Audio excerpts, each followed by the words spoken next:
In 1923, writer and art critic Felix Salten wrote Bambi, A Life in the Woods. After gaining popularity in its native Austria, Bambi was then translated into English in 1928, where the intended adult audience and also children fell in love with the life of this deer.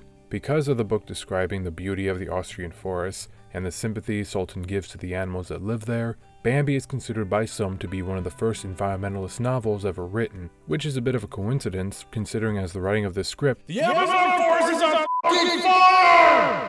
Hi, I'm CB Smith, and I'm going to be talking about Bambi, both the book and the movie that's based on that we're all familiar with. But even then, I'm going to still do my best not to spoil anything too much for you guys. Bambi's film rights were originally sold for $1,000 by director Sidney Franklin and was going to be live action, realizing that wouldn't be very possible until 2019 when animated movies can call themselves live action. What started was 5 years worth of work trying to realistically animate not only the animals, but also the forest. Animals in Rain were animated by Disney before, but they weren't the main focus. In Bambi, the humans never show up on screen, so what we have is a story told entirely from the perspective of the animals and the forest itself.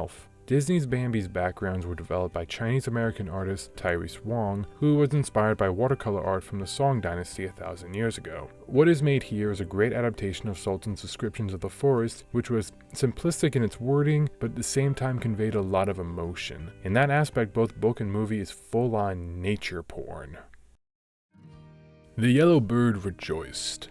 He flew to and fro among the branches, and his round yellow body flashed in the morning light like a winged ball of gold. Bambi walked under the great oak on the meadow. It sparkled with dew. It smelled of grass and flowers and moist earth. Whew. Is it hot in here or is it just me? It's me, because I turned off the AC to film.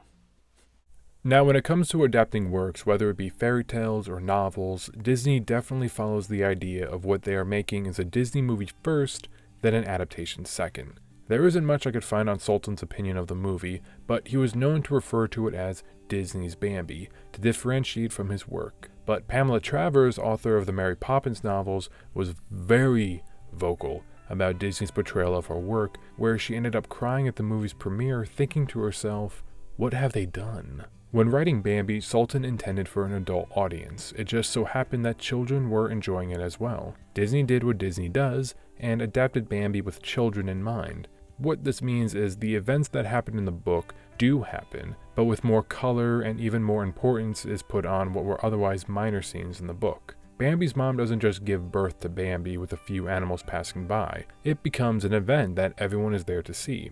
And while Bambi learning to walk is given a single page of narration in the book, the artists at Disney wanted to really flex their animation muscles with this montage of Bambi flailing and falling.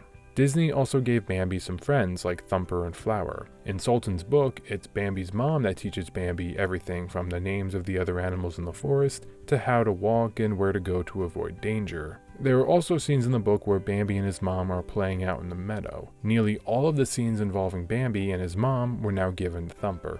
While there is a character named Old Hare that appears from time to time in the book, he's another adult character similar to the wise old owl who also is in the book, and like Bambi's mom is played as generally the same way, someone to spout advice onto Bambi and likes to play around with him a bit. The only children characters that are in Salten's book playing with Bambi are his cousins Gobo and Faline. What?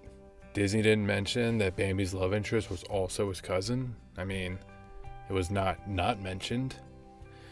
C.B. Smith, ruining childhoods one book at a time.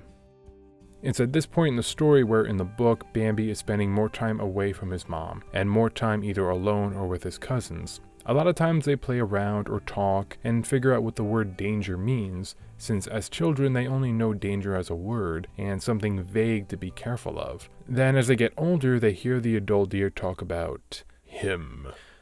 Man is shown only a few times in the book, and it's always from a distance. The animals don't have a name for him, and they don't truly understand what he is. Some think he has 3 arms, and he throws the 3rd arm, or maybe it's a tooth at the animals. He can do this because, as Bambi mom explains, he's all fire inside.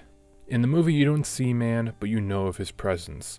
You hear the gunshots, and you can tell that all the animals in the forest know of him and fear him, and he is given a name. He is called Man by the animals, while in the book he is a mysterious creature outside the forest ecosystem known only as him.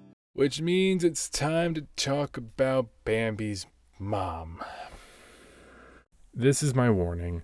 The next few minutes I'm going to be talking about death in general and as it pertains to this story. I'm going to be showing pictures and videos, both animated and real life, of hunters and hunting, and the animals they've killed, and animals killing other animals. I'm gonna try to insert some jokes in here to try to not be a big downer, but writing this, I already feel like I'm gonna fail horribly at that. I understand that this is a heavy subject matter, and if anyone would like to skip it, I wouldn't fault them for it. You should probably end the video now, and come back for part 2. This was a lot bigger than I thought it was going to be, so now it's a 2-parter. So, now that we're all caught up to speed, Bambi's mom. This messed up generations of kids, and honestly the entire culture surrounding hunting in general. Even Stephen King called Bambi the first horror movie he saw that seriously scarred him as a kid. The entire first part of this movie is set up to make this such a gut punch. Bambi's mom is here as the only parental figure in Bambi's life. Like both book and movie, his father is not around. While in the book, Bambi's mom teaches him everything. As he got older, she leaves him alone, and he grows accustomed to being by himself and grows proud that he can fend for himself in the forest until winter. It's at this part of the story all the deer are together for warmth and protection. That isn't entirely the case for the movie, where during the warmer months, he does have fun with the other animals. He always went back to his mom. And during the winter scenes, it's a glimpse at how their life now is focused on just surviving till the snow melts. And when I say glimpse, it's just a glimpse because it's gonna get dark. The winter months in the book begin with 2 leaves having a discussion with each other about how there aren't many of them left. They wonder what happens after they fall off the branch. They try to forget and think about all the good times they've had, and how long they outlived their neighbors. Then, in the middle of these conversations, they make like a tree and fucking die! Leave, you idiot! Make like a tree and leave! You sound like a damn fool when you say it wrong! Alright then! While there are a few mentions in the book of Bambi having fun during the winter, like enjoying the sound his hooves make walking on the corpses of all those dead leaves, they are few and far between. There are no cute moments of Bambi trying to stand on the ice and playing with his friends in the forest. The full title of the book is Bambi, A Life in the Woods, and a major part of life is death. Death comes in this book very early, when Bambi hears a fox eating another animal in the forest. Bambi's mom tells him it's nothing to be afraid of. During the winter months, it gets worse. As the snow falls, there isn't as much food around for any of the animals in the forest. Animals that in the book would maybe talk to each other would now start eating each other. With one instance in particular involving a squirrel, escaping a ferret, but bleeding to death, begging for help from the other animals, only for them to swoop down and eat his corpse. I did say before that not everybody may have the appetite for this. I mean, it's a hard pill to swallow. You know, I'm just going to let everyone just digest it for a little bit. Damn it! While the movie shows a harshness in the forest at winter with how little food is left for them to eat, Disney steered far, far away from the fact that the forest is an interconnected ecosystem of predators and prey, and even sometimes that line is blurred between the two. The book gives us this fact front and center throughout the story, but even Sultan himself omitted from the fact that deer and other herbivores will eat meat in rare instances if they're very sick or are incredibly desperate for nutrients. Oh, hey Bambi, what's that you got there? Oh my god! If I had any hope of reaching new subscribers of this channel, I think I just lost it with that clip. And we haven't even gotten to the hunters yet. Like I mentioned before, the hunters in the movie are never shown, but the presence is there, always lingering. Unlike the book, the movie hunter causes all the misery in the forest. That doesn't mean man is totally innocent in the book. I'm not even gonna lie, guys. It's a bloodbath. There is this constant conversation about man's role in the forest by the animals. Some talk about how sometimes he comes to feed and pet them, and then the other times. Don't fly. He's almost here. I can't stand it any longer.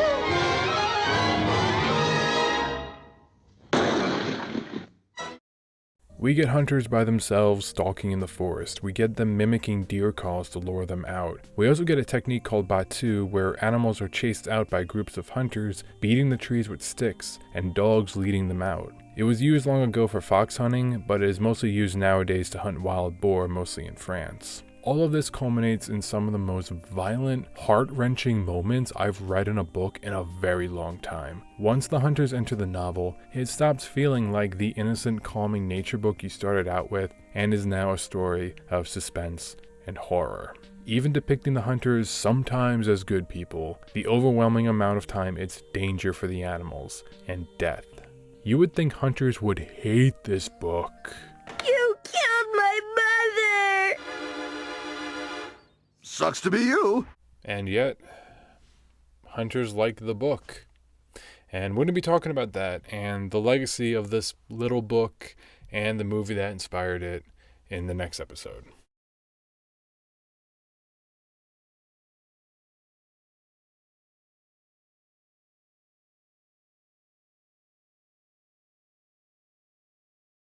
British author John Galsworthy wrote the original introduction to the English edition of Felix Salten's Bambi, ending it with recommending this book to any sportsman. Felix Salten himself was an avid hunter. It seems weird to have hunters be such a destructive force in your novel, being a hunter yourself, but it makes sense for the turn of the 19th and 20th century.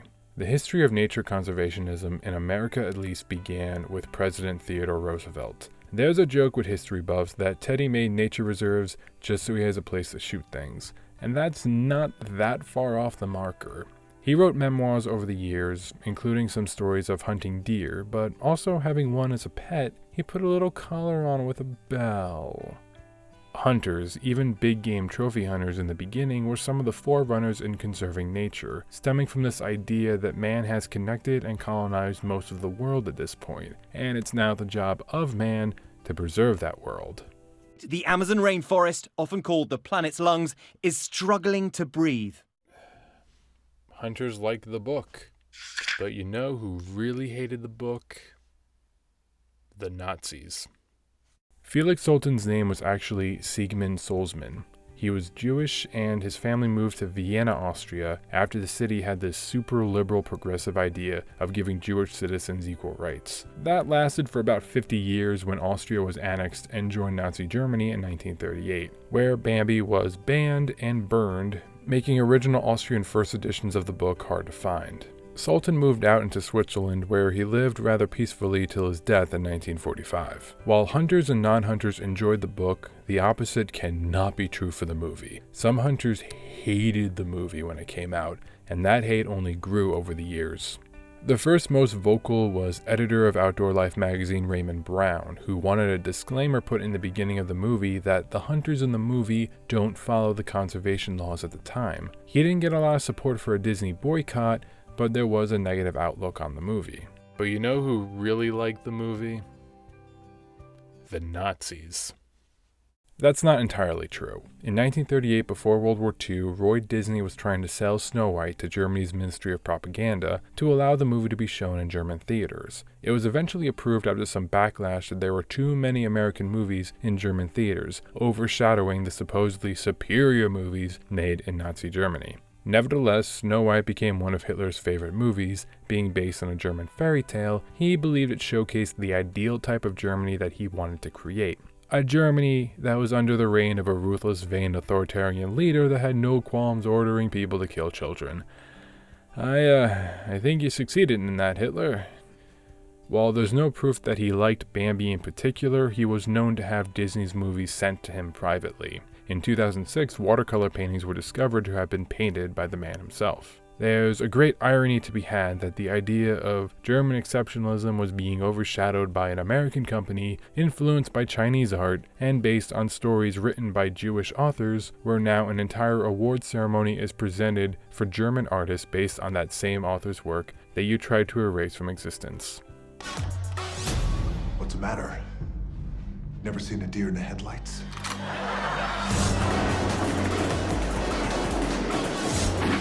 Surprise! Where are they? Where'd you see them?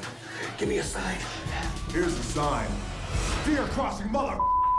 And back to the US. Over the years, when Bambi's popularity grew, the Bambi effect started to take place. There was an increasing awareness to the environment and a growing sympathy for the animals that live there after the movie came out. But people began to develop housing in more rural and forested areas during the middle of the 20th century, driving animals out of their home. He is here again. There are many this time, including predators, making deer and other populations grow from about 300,000 100 years ago to an estimated 30 million. So new conservation laws were being rewritten in the 1980s to ironically thin out populations to save the population. So you see, we have to kill animals or else they'll die. There were huge backlashes against it. It took a good number of years for a compromise to be made, and for the most part, hunters abide by the rules following the footsteps of those hunter conservationists before them. The hunters in the movie are hunting outside of deer season, effectively making them poachers. Like this guy, who is now in jail for poaching deer, and as an added bonus, made to watch Bambi once a month during his time. That's a minor punishment compared to the poacher in the Soviet Union that killed the deer that played Bambi in their version. Okay, yeah, so, the Soviet Union, they made their own version of Bambi and a sequel, and it's just weird. Like, it's live action where sometimes the animals are played by animals, other times it's people in costumes, and I think there's some kind of communist deer revolution in the end. I'm at a loss. I don't speak Russian. I couldn't find an English translation, but I did find an old newspaper that talked about how someone actually did kill the fawn that was playing Bambi in the movie. He was sentenced to 5 years at a freaking gulag. It's pretty messed up, Soviet Union. Disney's Bambi affected generations of children over the years, starting with Bambi's voice actor Donnie Dunnigan refusing to ever shoot an animal after watching the movie. He lived by that even while he made a career in the Marine Corps.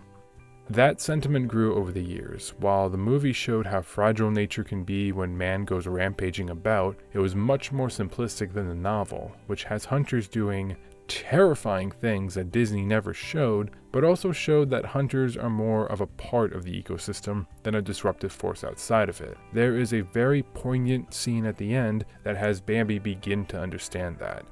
Like I said in part 1, I'm not going to spoil that ending. I started this channel as a way to talk about books and adaptations and the interwoven bits of history that go along with them. And I never read this book until I started doing this video, and I'm glad I did because this is now one of my favorite books, and I can't recommend it enough. This is CB Smith, and thanks for taking a page.